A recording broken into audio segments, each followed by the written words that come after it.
Hello বন্ধুরা, তোমরা সবাই কেমন আছো? আর এবার তো ঠান্ডা বেশ পড়েছে।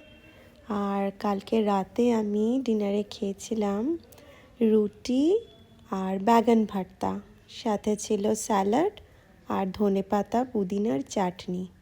তো দেখো, প্রথমে বেগুনটাকে পুড়িয়ে খোসাটা ছাড়িয়ে নিয়েছিলাম।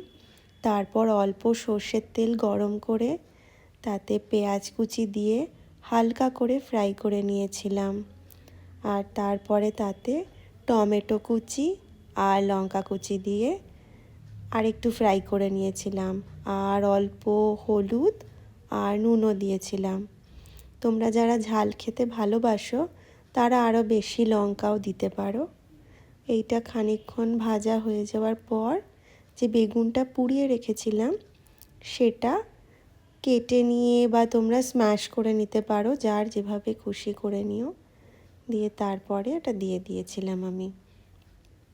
এটাও খানিকক্ষণ নাড়াচাড়া করার পর আরও খানিকটা কাঁচা লঙ্কা, ধনেপাতা কুচি আর কাঁচা পেঁয়াজ কুচি দিয়ে দিয়েছিলাম।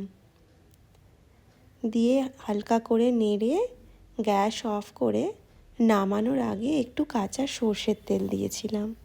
ব্যাস, আমাদের ব্যাগন ভর্তা একদম রেডি হয়ে গেছিলো। আর তারপরে আমরা গরম গরম রুটি আর স্যালাডের সাথে খেয়ে নিয়েছিলাম। তোমরা শীতকালে ডিনারে কী খাচ্ছ আমার সাথে শেয়ার করো। ওকে, চলো আজকের ব্লগটা এখানেই শেষ করছি। টাটা।